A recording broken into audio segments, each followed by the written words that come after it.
मुझे कोई सांसद कहे न कहे, रिंकिया के पापा कह देता तो हमरा लागेला कि हमार 30 साल की मेहनत सफल होता।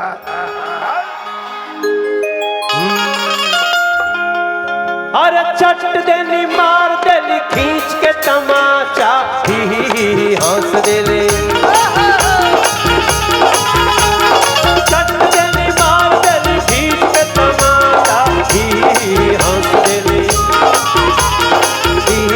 हंस देले, हंस देले। रिंकिया के पापा हंस देले, रिंकिया के पापा हंस देले, रिंकिया के पापा हंस देले। चट देनी मार देली खींच के तमाचा, हंस देले, हंस देले। रिंकिया के पापा हंस देले, रिंकिया के पापा हंस देले।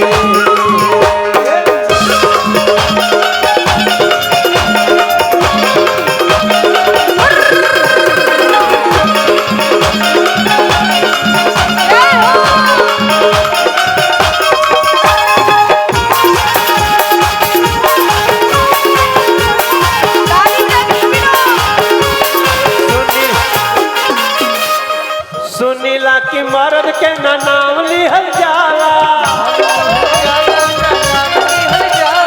उनका बिना नाम लिहले कुछो न कहाला।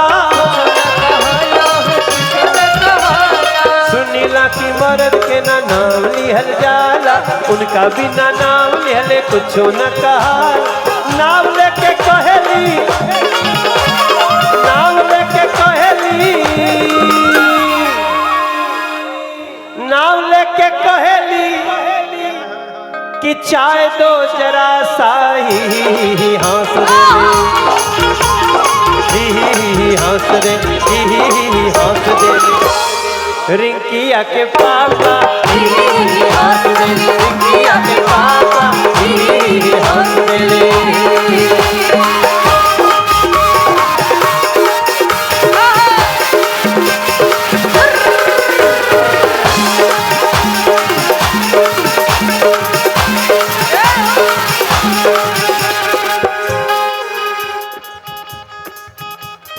एक दिन ओसार में वो बैठल रही प्यार से,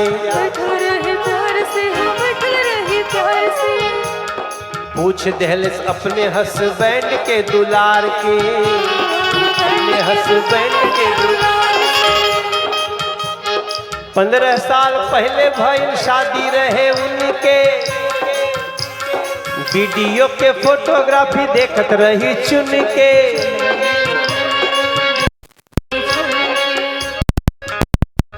अपने हंसे वो पूछी पुचकार के, थोड़ा थोड़ा थोड़ा शर्माई वो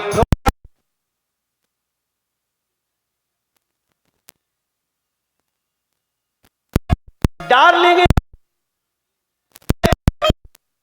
तुमने क्यों नहीं नाच,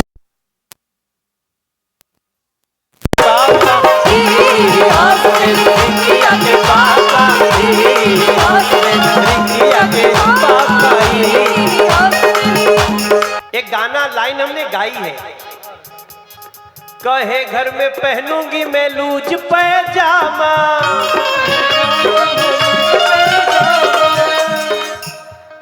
इसको अंग्रेजी में क्या बोलते हैं? Palazzo, palazzo. ताली बजाइए इसके लिए जिसने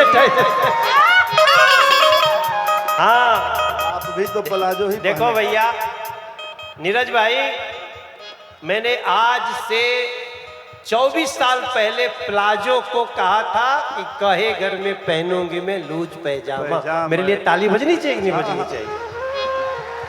लेकिन समस्या का बात, अगर बेटी प्लाजो पहन ले तब तो कोनो बात नहीं खे, अगर बहू प्लाजो पहन ले तो लागी कि सासू माई खातिर छतवा हिले लागल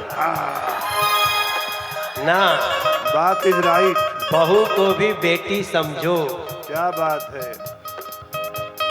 कहे घर में पहनूंगी मैं लूज पैजामा, सूट सलवार चोली का नहीं जमाना। तो हस्बैंड की समझदारी कहाँ है?